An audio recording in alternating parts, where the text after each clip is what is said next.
అందరికీ జై భీమ్. నేను Rajesh Mahasena. Welcome to Mahasena media. మీరు థంబ్నెయిల్ చూసే ఉంటారు. కొందరి మీద నా కోపం అందరినీ బాధ పెట్టింది కాబట్టి బ్రాహ్మణులకి హిందువులకి బహిరంగ క్షమాపణ అని చెప్పి నేను థంబ్నెయిల్ పెట్టాను. అయితే ఈ విషయం గతంలో ఎలక్షన్కి ముందే ఏబిఎన్ ఛానల్లో, టీవీ5లో, అలాగే మహా న్యూస్లో కూడా కూర్చుని నేను వాళ్ళకి క్షమాపణ చెప్పడం జరిగింది.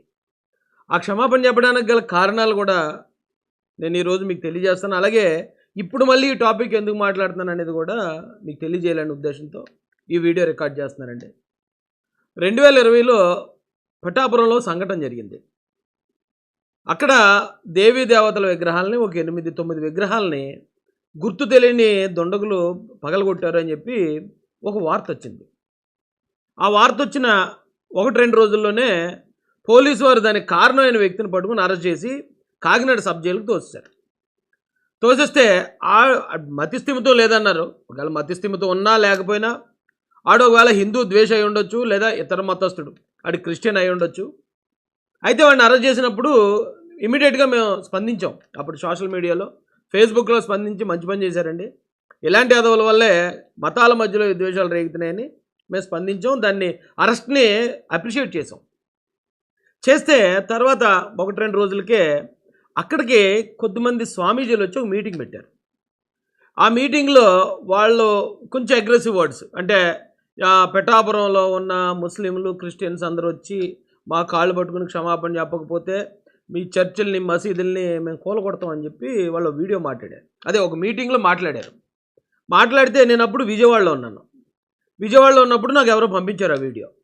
పంపిస్తే ఏంటి ప్రశాంతంగా ఉన్నారు కదా, ఈ టైంలో ఇలాంటివి ఏంటి అని చెప్పి అప్పుడు నేను కూడా కొంచెం అగ్రెసివ్గా ఉండేవాడిని. వన్ సైడ్ మాట్లాడేవాడిని. ఎందుకు మాట్లాడేవాడిని అనేది కూడా చెప్తాను మీకు. నేను అది చూసిన వెంటనే నాకు కోపం వచ్చి, ఆ కోపంలో నేను అక్కడికక్కడ ఒక వీడియో, 3 నిమిషాలు 4 నిమిషాల వీడియో నేను మాట్లాడి కొంచెం పరుష పదజాలంతో అక్కడ ఎవరైతే 3-4 మాట్లాడారో వాళ్ళని ఉద్దేశిస్తూ మీరు మర్యాదగా క్షమాపణ చెప్పకపోతే మీ, అంటే ఆ మాట మళ్ళీ ఇప్పుడు చెప్పడం బాగోదు, కోటగుమ్మానికి ఏలాడదీస్తానన్నాను. అన్నప్పుడు అప్పుడు ఏమైనా వాళ్ళు ఒకవేళ కేసు పెడతారేమో అనుకున్నాం. కానీ వాళ్ళు ఏం కేసు పెట్టలేదు. కేసు పెట్టకపోతే ఇక్కడ జరిగిన ఒక చిన్న అపార్థం ఏంటంటే, ఎప్పుడైతే నేను ఆ మాట అన్నానో ఆ మాట నేను అక్కడున్న నలుగురిని ఉద్దేశించి అన్నాను. కానీ ఆ నలుగురి పేర్లు నాకు తెలియక నేను చెప్పకపోవడం వల్ల ఏం జరిగిందంటే, బ్రాహ్మణ సమాజం మొత్తం బాధపడ్డారండి. ఏంటి రాజేష్ ఇలా అన్నాడు, మొత్తం కమ్యూనిటీని మొత్తాన్ని అన్నాడని వాళ్ళు బాధపడ్డారు. వాళ్ళు బాధపడి నా మీద 2021లోను 2022లోను ఒక కేసు కూడా నమోదు చేశారు. కేసు నమోదు చేసినప్పుడు కూడా అప్పుడు నా వెర్షన్ ఎలా ఉండేదంటే, ఒక సైడే ఆలోచించేవాడిని, రెండో సైడ్ నేను ఆలోచించేవాడిని కాదు. అంత మెచ్యూరిటీ అప్పుడు లేదు నాకు. ఎందుకంటే మనిషి అన్నవాడు ప్రతి ఒక్కడు నిత్య విద్యార్థి. ప్రతిరోజు ఏదో కొత్త విషయం నేర్చుకుంటూనే ఉంటాం. అప్పుడున్న పరిస్థితులకి ఒకవైపే ఆలోచించాను నేను. ఆలోచించడంతో నా మాటలు నిజంగా వాళ్ళని చాలా బాధ పెట్టాయి. నేను మాట్లాడడానికి కారణం ఉండొచ్చు, నేను మాట్లాడింది వాళ్ళని ఉద్దేశించి కాపవచ్చు, కానీ నా మాటలో ఆ అర్థం ఖచ్చితంగా ధ్వనించింది అక్కడ. వాళ్ళ బాధపడడంలో న్యాయం ఉంది. ఎందుకంటే గతంలో కూడా ఎవరో మన మేరీమాత గురించి కన్యకి ఎలా గర్భం దాలుస్తుంది, ఏదో తప్పుడు పని చేసిందని మాట్లాడితే అతన్ని ఉద్దేశించి నేను ఒక మాట మాట్లాడాను. పార్వతీదేవి కూడా మన వినాయకుడిని అలాగే సృష్టించింది.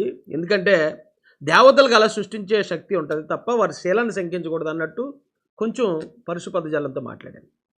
నేను అప్పుడు మాట్లాడిన మాటల వల్ల నా లైఫ్లో నేను చాలా కోల్పోయాను. నేను ఆ తర్వాత నేను మాట్లాడి తప్పని పొరపాటుని తెలుసుకున్న తర్వాత, నేను పశ్చాత్తాపడిన తర్వాత కూడా నాకు కంటిన్యూ శిక్ష పడుతూనే ఉంది. ఈవెన్ మొన్న కూడా ఎమ్మెల్యే అవకాశం ఎవరికి వస్తుందండి ఊరికే.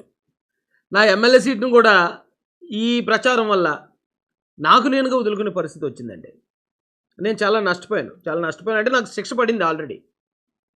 అయితే ఇప్పుడు ఎందుకు క్షమాపణ చెప్తున్నాను నేనంటే, నాకు చెప్పాలనిపించిందండి. ఎందుకంటే ఆ రోజు నాకు ఎమ్మెల్యే టికెట్ నేను వద్దనుకుని ఆగిన తర్వాత చాలామంది బ్రాహ్మణులు నాకు అనుకూలంగా మాట్లాడారు. రాజేష్ అప్పుడు తెలియక మాట్లాడి ఉండొచ్చు, బట్ ఇప్పుడు రాజేష్ అలా లేడు, అందరితో సమానంగా ఉంటున్నాడు, ఎవరికన్నా అన్యాయం జరిగితే వాళ్ళ వైపు మాట్లాడుతున్నాడు తప్ప రాజేష్ ఇప్పుడు మమ్మల్ని ఏం అవమానించట్లేదని వాళ్ళు మాట్లాడిన మాటలు నిజంగా నాకు చాలా పశ్చాత్తాపాన్ని కలిగించాయి. నేను చాలా బాధపడ్డాను. అరే ఇలాంటి మంచి వ్యక్తులన నేను అపార్థం చేసుకుని వాళ్ళని అంతలా మాట్లాడేవాడిని అని. ఇప్పుడు పొరపాటు ఎవరైనా చేస్తారండి, అది పొరపాటు అని తెలుసుకున్న తర్వాత మళ్ళీ రిపీట్ చేయకూడదు. మళ్ళీ నా తర్వాత ఎప్పుడు అలాంటి మాటలు రిపీట్ చేయలేదు. నాకు అర్థమైంది, అన్ని మతాల్లో మంచోళ్ళు ఉన్నారు, అన్ని మతాల్లో చెడ్డోళ్ళు కూడా ఉన్నారు. ఒక మతాన్ని మనం స్టాండ్ తీసుకుని రెండో మతాన్ని కంప్లీట్గా విమర్శించడం అనేది చాలా పెద్ద తప్పు. అది ఎవరో కొంతమంది చేయొచ్చు, రాజకీయాల గురించో మరో దాని గురించో. బట్ నాకు అవసరం లేదు. నేను నిజంగా అన్యాయం జరిగిందని భావించి నేను మాట్లాడానే తప్ప వాళ్ళ మీద నాకు కోపం లేదండి. ఇప్పుడు కూడా ఈ కేసులో వాళ్ళు కాంప్రమైజ్ అయ్యారు. లేదు రాజేష్ గారు అదేం పర్వాలేదండి, ఒక కోపంలో మాట్లాడతారు కదా అని వాళ్ళు కాంప్రమైజ్ అయినప్పుడు నేను అప్పుడు మరి సోషల్ మీడియాలోనే మాట్లాడాను వాళ్ళ గురించి. ఇప్పుడు అదే సోషల్ మీడియాలో మళ్ళీ వాళ్ళకి క్షమాపణ చెప్పాలనిపించింది. బ్రాహ్మణ సోదరులందరికీ హృదయపూర్వకంగా మనస్ఫూర్తిగా క్షమాపణ చెప్తున్నాను. ఆ రోజున బాధపడ్డ హిందూ సోదరులందరికీ కూడా మనస్ఫూర్తిగా క్షమాపణ చెప్తున్నానండి. ఎందుకు అంటే ఈరోజు ఇప్పుడు నేను ఈ పొజిషన్లో ఉన్నాను, అధికార పార్టీలో రాష్ట్రానికి అధికార ప్రతినిధి హోదా. నేను ఎక్కడికి వెళ్ళినా నాకు ఒక గౌరవం. ఇదంతా ఊరికే రాలేదండి, ఒక కులం ఆదరణతోనో ఒక మతం సపోర్ట్తోనో వచ్చింది కాదు. అన్ని కులాల్లో అన్ని మతాల్లో ఉన్న ప్రజలందరి ఆశీర్వాదాలతోనే ఇక్కడ దాకా వచ్చాను. నేను ఈరోజు ఇక్కడ ఉన్నానంటే దానికి కారణం మీరే. కుల మతాలకు అతీతంగా ఉన్న నన్ను అభిమానించే ప్రజలందరి దయవల్లే నేను ఇక్కడ ఉన్నాను ఈరోజు. ఎందుకు చెప్తున్నాను ఇదంటే, నన్ను సోషల్ మీడియాలో దాదాపు యూట్యూబ్, ఫేస్బుక్, ఇన్స్టాగ్రామ్లో ఓ 15 లక్షల మంది ఫాలో అవుతున్నారు. దాంతోపాటు నేను ఎక్కడికైనా వెళ్ళినప్పుడు ఒక మీటింగ్ అని పెడితే ఒక 1000-2000 మంది వస్తూ ఉంటారు, కుల మతాలకు అతీతంగా వస్తారు. రాజేష్కి ప్రజలను ప్రభావితం చేసే ఈ బలం ఉంది అని గ్రహించిన రాజకీయ పెద్దలు నాకు ఈ అవకాశం కల్పించారు. అంటే దానికి కారణం మీరే కదా. మీ ఆశీస్సులు ఎప్పుడు ఇలాగే ఉండాలని కోరుకుంటున్నాను. ఇప్పుడైతే ఎటువైపు న్యాయం ఉంటే అటు కులం కాదు, మతం కాదు. ఎందుకంటే ఆ రోజున నేను హిందూ మతానికి వ్యతిరేకంగా మాట్లాడేటప్పుడు కొందరు హిందువుల్లో, అందరూ కాదు కానీ కొందరు హిందువుల్లో నన్ను అప్పుడు శాపనార్థాలు పెట్టేవారు, చాలా ఇదిగా మాట్లాడేవారు. మొన్న ప్రవీణ్ పగడాల గారి విషయంలో పాస్టర్ గారు, ఆయన నాకు స్నేహితుడు, ఆయన మంచి వ్యక్తి, కానీ ఆయన విషయాన్ని తప్పుదో పట్టిద్దామని ట్రై చేశారు కొద్దిమంది క్రైస్తవులు అని చెప్పుకునే కొందరు. అప్పుడు నేను వాళ్ళని ఎదుర్కొన్నాను. హిందువుల్ని మీరు హంతకులుగా చూపించకండి, హిందువుల మధ్య క్రైస్తవుల మధ్య గొడవలు పెట్టకండి అని నేను స్టాండ్ తీసుకుని నిలబడ్డాను.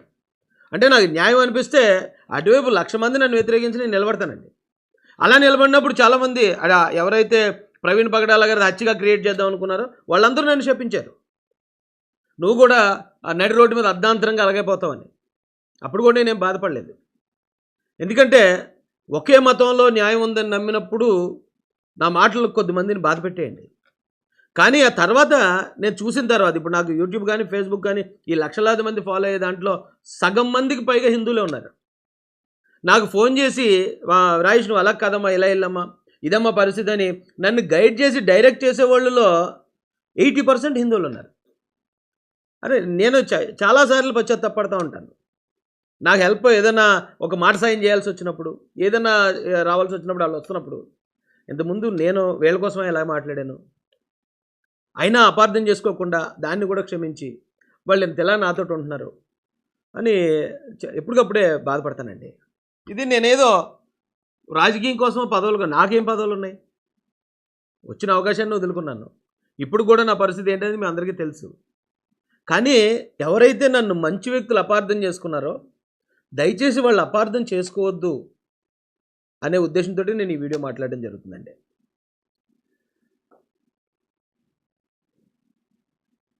అదండి పరిస్థితి.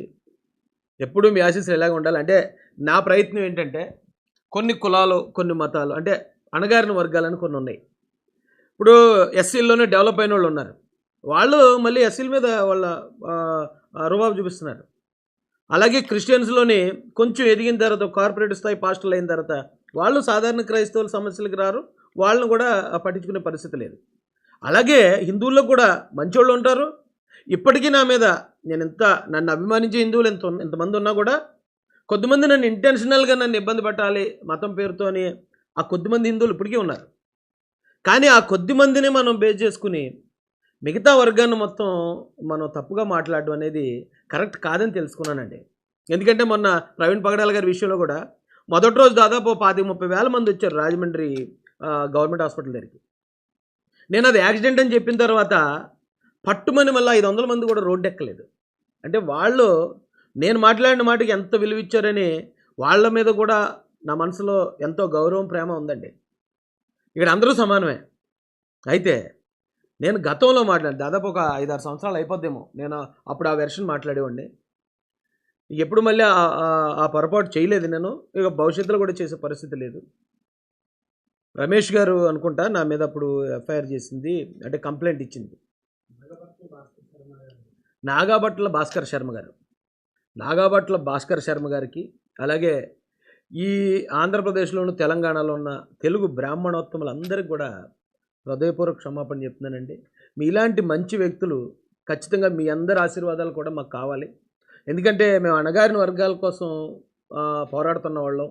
వాళ్ళకు కూడా సమానమైన అవకాశాలు రావాలని మేము పోరాడుతున్న వ్యక్తులుగా మా పోరాటం ముందుకెళ్ళాలంటే ఖచ్చితంగా మీ అందరి ఆశీర్వాదాలు ఉంటే తప్ప, అంటే పైనున్న వర్గాల ఆ యాక్సెప్టెన్స్ అనేది ఉండకపోతే ఎప్పటికీ ఈ వర్గాలకు న్యాయం జరగదని భావించే వ్యక్తులం.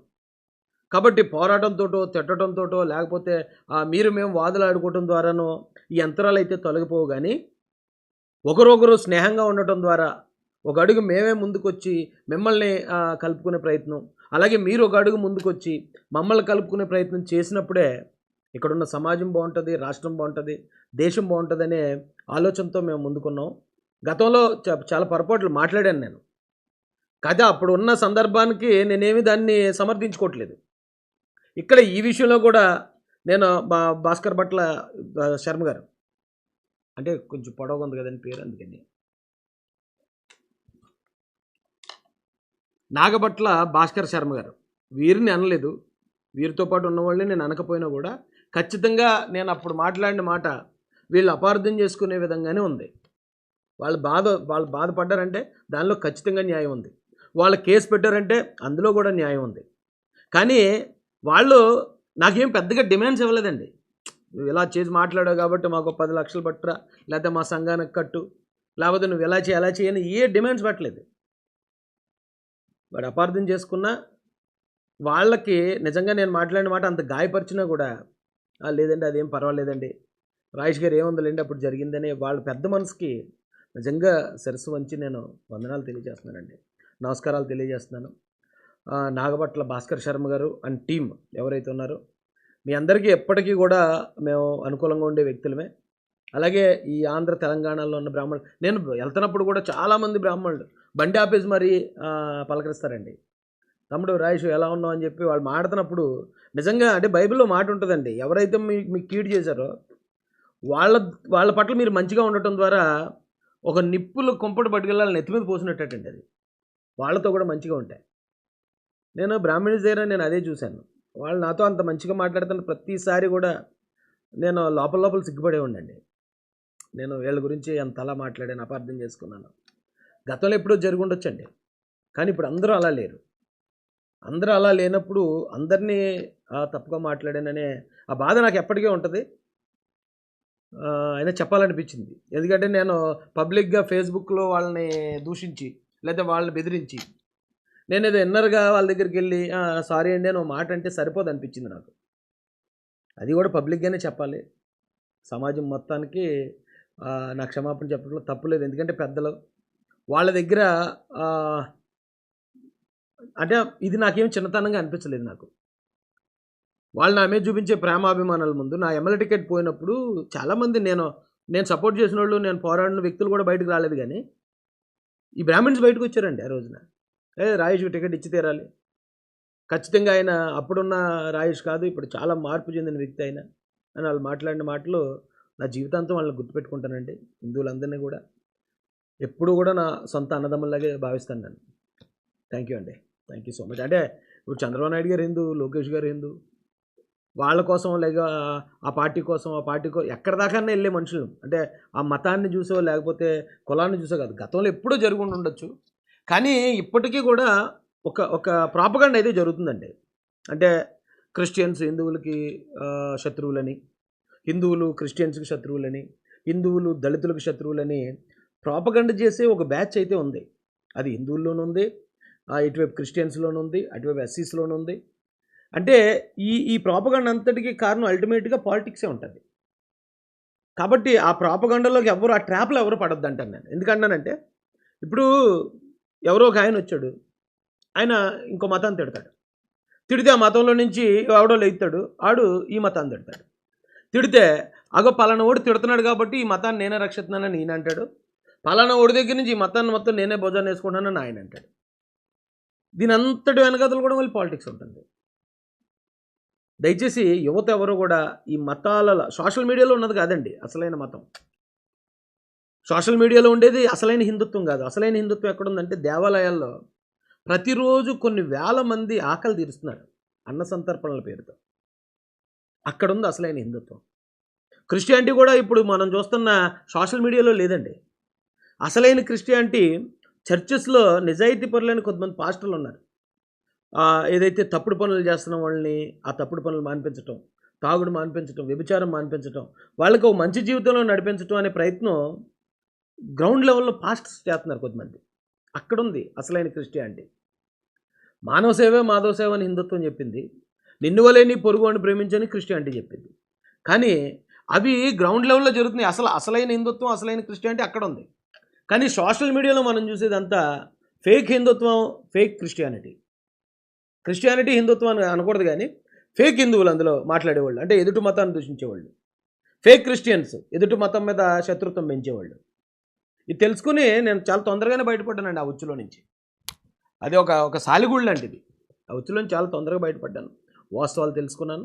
అలాగే ఇప్పుడున్న యువత హిందువులు కాండి, లేదా క్రిస్టియన్స్ కాండి, ముస్లిమ్స్ కాండి, మీరు అక్కడ సోషల్ మీడియాలో జరిగేదే అసలైన మత ప్రచారం, లేకపోతే మతం చెప్పే నీతి అని మాత్రం భావించొద్దు.